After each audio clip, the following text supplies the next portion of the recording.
अस्सलाम वालेकुम प्यारे बच्चों। आज हम नाइन्थ क्लास फिजिक्स का बोर्ड की जानिब से जो दिया गया पेपर है उसको देखते हैं और सॉल्व करते हैं। जैसा कि आप जानते हैं प्यारे बच्चों, ये बोर्ड की जानिब से एक सैम्पल पेपर जारी किया गया है। पंजाब के तमाम बोर्ड के लिए एक तरह से रहनुमाई दी गई है बच्चों के लिए कि जो 25% एनालिटिकल पोर्शन आना है, आप कह सकते हैं कंसेप्चुअल बेस या फिर एप्लीकेशन बेस, वो बच्चे इस पेपर को देख के समझ सके कि सवाल आने किस तरह के हैं। तो आज हम इस पेपर को देखते हैं और इसको हल करने की कोशिश करते हैं। तो आपने बच्चों याद रखना है, 60 नंबर का पेपर आता होता है जिसमें 12 MCQs होते हैं और बकिया 48 नंबर का वो शॉर्ट क्वेश्चंस और लॉन्ग क्वेश्चन के ऊपर मुश्तमिल होता है पेपर। तो हम शुरू करते हैं। सबसे पहले हमारे पास हैं MCQs प्यारे बच्चों। तो हमारे पास 4 ऑप्शन होते हैं और एक ऑप्शन करेक्ट होता है तो उसको हमने चूज करना होता है। तो प्यारे बच्चों, सबसे पहले जो MCQs है पेपर में गिवन, वो हमारे पास है चैप्टर नंबर 8 जो है, वहाँ से लिया गया है। लेकिन वहाँ पे आप देखेंगे, वहाँ पे ऑप्शन और तरह के हैं, यहाँ पे ऑप्शन और तरह के हैं। उसकी वजह क्या है कि मैंने पहले बात की है कि 25% जो आपका कंसेप्चुअल टाइप आएगा, मतलब थोड़ा बहुत आपको वो हल करना पड़ेगा। वो पहला ही क्वेश्चन उन्होंने ऐसे ही दिया है कि सेहतमंद इंसानी जिस्म का टेम्परेचर है।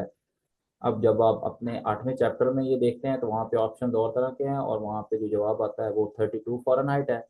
लेकिन आप यहाँ पे देखें, यहाँ पे हमारे पास केल्विन में है। तो आपने क्या करना है, इसको सिंपली जो हमारे पास कन्वर्जन वाला फार्मूला है, फ़ारेनहाइट और डिग्री सेल्सियस और जो केल्विन स्केल वाला है, अब यहाँ पे हमने देखना है कि हमारे पास जो डिग्री सेल्सियस में आमतौर पर जो टेम्परेचर होता है वो 37 डिग्री सेल्सियस होता है।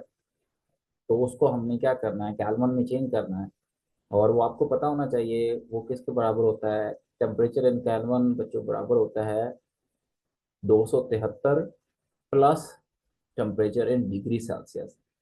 तो अगर हम 273 जमा 37 करें तो हमारे पास जो जवाब आता है वो 310 केल्विन आता है। तो प्यारे बच्चों, पहले का जो जवाब है वो सी ऑप्शन है। फिर हम दूसरे की बात करते हैं तो हमारे पास वो पूछता है कि जो हमारे पास फोर्स के एक्स और वाई कंपोनेंट की मकदारें हैं वो कब एक जैसी होंगी। तो आपको पता होना चाहिए, जब हमारे पास जाविया 45 का हो तो हमारे पास जो वेक्टर फोर्स एक्स है उसका एक्स कंपोनेंट और वाई कंपोनेंट दोनों वो बराबर हो जाते हैं। तीसरा MCQ प्यारे बच्चों वो ऐसा है, वो कहता है कि कौन सा आला है, कौन सी ऐसी डिवाइस है जो कि ये इस्तेमाल होती है लाइट एनर्जी को इलेक्ट्रिकल एनर्जी में तब्दील करने के लिए। तो ये आपको पता होना चाहिए। ये चैप्टर नंबर 6 से ये MCQs आया हुआ है और वो बच्चों हमारे पास है फोटो सेल।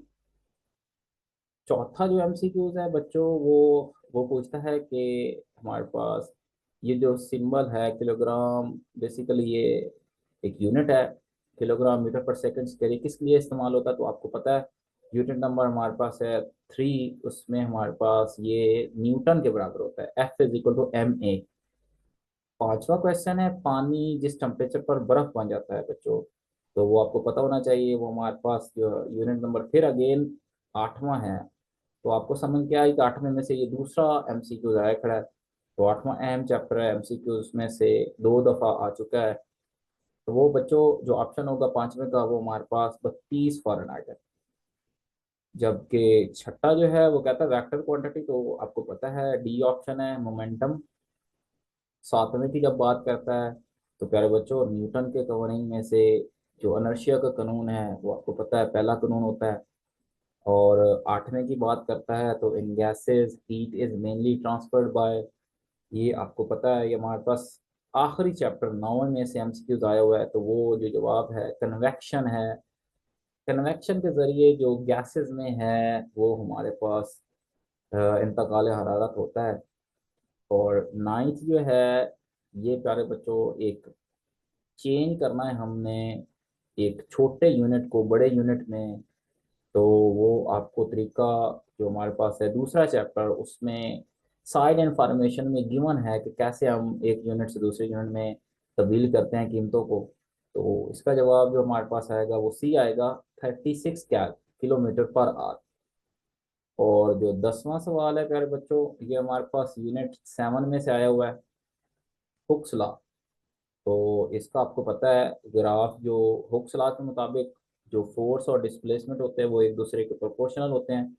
लेकिन यहाँ पे जो बी ऑप्शन है वो बच्चों प्रोपोर्शनैलिटी को जाहिर नहीं कर रहा। तो हमारे पास जो करेक्ट ऑप्शन होगा, जो ओबे लॉ नहीं, ओबे को हुक्स लॉ को ओबे नहीं करता बच्चों, तो वो हमारे पास बी होगा। इसी तरह 11 है बच्चों, ये हमारे पास यूनिट 5 में से आया हुआ है। तो वो पूछता है निचला ऑर्बिट के सैटेलाइट की गर्दिश करने की स्पीड होती है। तो आपको पता है वो 8 किलोमीटर पर सेकेंड या 8000 मीटर पर सेकेंड होती है। आखिरी बच्चों जो 12वां एमसीक्यू है वो आपके सामने है, वो ये कहता है कि हमारे पास हरकत की मसवात की दो सूरत कौन सी है। तो ये बेसिकली आपको पता है, ये हमारे पास लास्ट जो थर्ड इक्वेशन ऑफ मोशन है वो है, उसकी शक्ल पूछी गई है। तो आपको पता है बच्चों, वो V F square minus V I square बराबर होता है 2 AS। लेकिन यहाँ पे उन्होंने थोड़ा बहुत चेंज किया हुआ है। बेसिकली उसने क्या किया है, उसने वी आई, क्योंकि वो इधर माइनस हो रहा होता है, बराबर के दूसरी तरफ प्लस हो जाएगा। तो जो बी ऑप्शन है सेकंड, वो करेक्ट होगा। वो उन्होंने क्या किया है, उन्होंने थोड़ा चेंज किया है ताकि बच्चों को एक तरह से थोड़ा जेन का इस्तेमाल करें और सीखें कि कैसे चीज़ें निकाली जाती हैं। ये बच्चों हमारे पास 12 MCQ है। अगर आप इनको सही तरह लगा लेते हैं तो आपके पास मैक्सिमम चांस होता है कि आप अच्छे से अच्छे मार्क्स लें। जब हम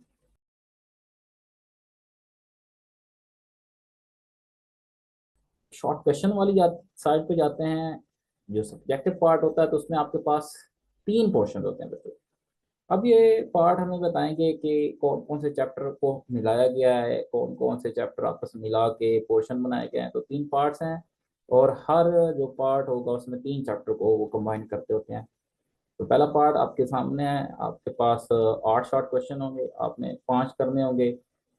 तो ये पहला शॉर्ट क्वेश्चन है, बुनियादी यूनिट्स और माखूज यूनिट्स के दरमियान फ़र्क। तो आपने याद रखना, फ़र्क को हमेशा एक दरमियान में लाइन लगा के कंपैरिजन में लिखा जाता है, तब मार्क्स मिलते होते हैं। उसके बाद एक सिक्री गेज का लीस्ट काउंट कैसे मालूम करते हैं, तो ये आपको पता है पहला चैप्टर है। यूनिफॉर्म एक्सेलेरेशन गुजार करने के लिए स्पीड टाइम ग्राफ बनाएं, ये दूसरा चैप्टर है। किसी वेक्टर मकदार को ग्राफिकली कैसे ज़ाहिर किया जाता है, ये भी दूसरा है। दो अवामिल लिखें जिस पर किसी तबई मकदार की पैमाइश के बिल्कुल दुरुस्त होने का इन्हिसार होता है। ठीक है बच्चों, तो ये फर्स्ट है प्यारे बच्चों। इसी तरह हमारे पास सेंटीपीटल फोर्स क्या है और इसकी मसावात लिखें। तो आपने इसको डिफाइन भी करना है, उसके बाद फार्मूला लिखना है बच्चों। और फिर हमारे पास है ये एक छोटा सा न्यूमेरिकल है, इसको मालूम करना है, एक्सेलेरेशन की कीमत मालूम करनी है। और इसका आखिरी सवाल है, आइसोलेटेड सिस्टम तारीफ कीजिए और इसकी मिसाल दीजिए। तो ये आपने डिफाइन भी करना है और एक मिसाल देनी है, तब आपके 2 मार्क्स मुकम्मल होंगे। जब हम नेक्स्ट पोर्शन की तरफ जाते हैं, तो उसने हमारे पास एक और छोटा सा न्यूमेरिकल दिया हुआ है। वहाँ पे उसने फोर्स की मिकदार पूछी हुई है, तो ये भी आसान सा है। सेंटर ऑफ ग्रेविटी और सेंटर ऑफ मास में फ़र्क लिखिए। तो आपने एक बात हमेशा याद रखनी है कि जब फ़र्क की बात होती है तो आपने क्या करना होता है, पॉइंट्स की शक्ल में एक कंपैरिजन में जाना होता है। रिजिड बॉडी की तारीफ कीजिए, और आपने सिर्फ तारीफ नहीं करनी, साथ मिसाल भी देनी है और साथ इसकी डायग्राम भी बनाएं, तब आपके 2 मार्क्स पूरे हो जाएंगे बच्चों। उसके बाद हमारे पास सवाल जो है वो ये कहता है कि ग्रेविटेशनल फोर्स क्या है, और हम अपने इर्द गिर्द ग्रेविटेशनल फोर्स को क्यों नहीं महसूस करते। तो ये भी तारीफ है, और फिर आगे उसने थोड़ा बहुत एनालिटिकल या आप समझ लें कंसेप्ट बेस्ड सवाल पूछ लिया। तो इसका जवाब किताब में दिया भी गया हुआ है। उसकी वजह क्या है कि क्योंकि हमारे इर्द गिर्द हम मैसेज हमारे स्मॉल होते हैं, तो छोटे मैस होने की वजह से इतनी ज़्यादा फोर्स नहीं लग रही होती। और आगे हम जब 5वें की बात करते हैं, तो ये आपको पता है वर्क जो चैप्टर हमारे पास है, वर्क की तारीफ करें और ऐसे मामले जिन पर वर्क की मकदार का इन्हिसार होता है, तो वो आपने बताना है। तो 6 चैप्टर। और हमारे पास जो है 7, मिसाली सिस्टम आइडियल सिस्टम की बात करता है, क्यों नहीं पॉसिबल, क्योंकि रियलिटी में कोई भी चीज़ प्रैक्टिकली आइडियल एग्जिस्ट ही नहीं करती, ये दुनिया में आइडियलिज्म एग्जिस्ट नहीं करता। इसी तरह जो 7वां है, हमारे पास मसनूई सैटेलाइट से क्या मुराद है, और फिर उसकी जो है सेंट्रीफ्यूगल फोर्स वो कैसे मुहैया की जाती है, तो ये भी आपके पास एक्सप्लेन्ड है बुक में। और आखिरी जो है टार्क की मकदार मालूम कीजिए, तो आपके पास फोर्स भी गिवन है और मोमेंट आर्म भी गिवन है, तो आपने सिंपल फार्मूला लगाना है। एफ टाउ बराबर होता है आर एफ, तो वैल्यू, लेकिन आपने एक ध्यान में रखना है कि यूनिट एक जैसे लेने होते हैं। वो अगर दोनों छोटे यूनिट है तो फिर तो सही है, लेकिन अगर आपका यूनिट में फ़र्क है तो पहले आपने एक जैसे यूनिट्स बनाने होते हैं, फिर आपका आंसर ठीक आता होता है। और जब हम आखिरी जो हमारे पास है ये शॉर्ट क्वेश्चन के लिहाज से थर्ड पोर्शन उधर जाते हैं, तो वहाँ पे भी हमारे पास 8 शॉर्ट क्वेश्चन है और हमने क्या 5 अटेम्प्ट करने हैं प्यारे बच्चों। तो अर्थमेटिक्स का सोल ये बेसिकली आखिरी 3 चैप्टर के ऊपर ही ये ज़्यादा बेस करता होता है। ये जो शॉर्ट क्वेश्चन के लिहाज से आखिरी पोर्शन होता है, 3 चैप्टर जो आखिरी वाले हैं 7, 8, 9। तो इधर आपके पास सामने हमारे पास जो क्वेश्चन हैं वो वही हैं जो आखिरी चैप्टर में से हैं, वो हमें तहरीर करें जिन पर हमारे के अंदर इसकी इनके प्रेशर के अनुसार होता है।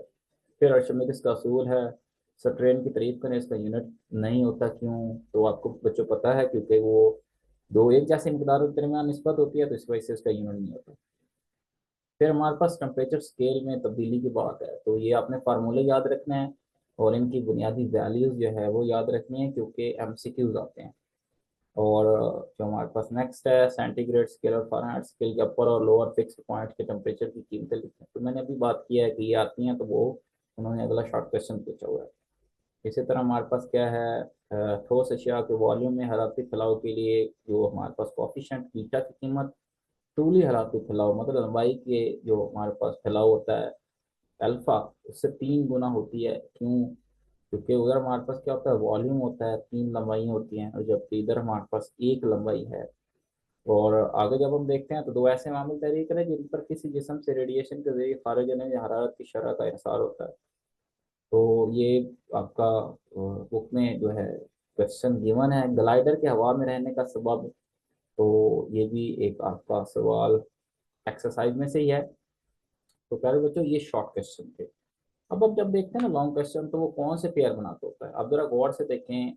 आमतौर पर जो पेयरिंग होती है वो दूसरा, तीसरा, चौथा, कभी पांचवें के साथ, कभी वो छठे के साथ मिलाता होता है। और जो हमारे पास आखिर में से आठवां नौवां आमतौर पर होता है। तो अब हम देखते हैं कि हमारे पास जो लॉन्ग क्वेश्चन हैं बच्चों वो कहाँ कहाँ से आए हैं। तो अगर हम गौर से देखें तो हमारे पास जो पहला क्वेश्चन है बच्चों वो हमारा चैप्टर 2 है। लॉन्ग क्वेश्चन जो पहला है ग्राफ, चैप्टर नंबर 2 है। कभी ग्राफ आता होता है तो कभी वो इक्वेशन ऑफ मोशन को दे देता है।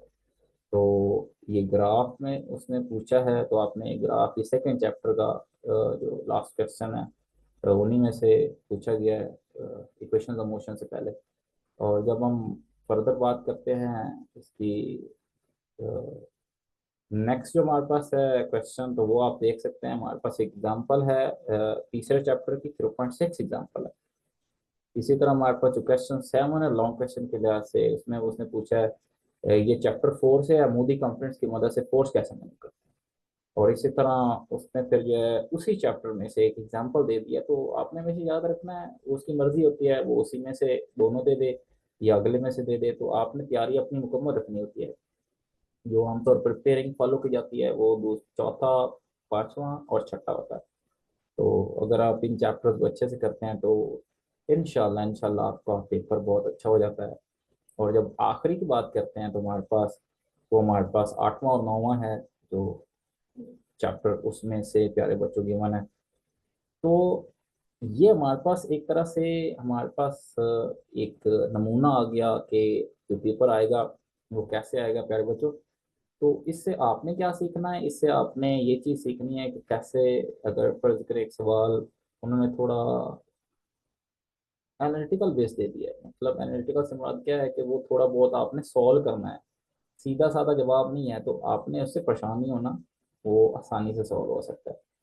तो ये आपका प्यारे बच्चों पेपर था, इसको अच्छी तरह देखें और प्रैक्टिस करें, इंशाल्लाह बहुत अच्छे मार्क्स आएंगे।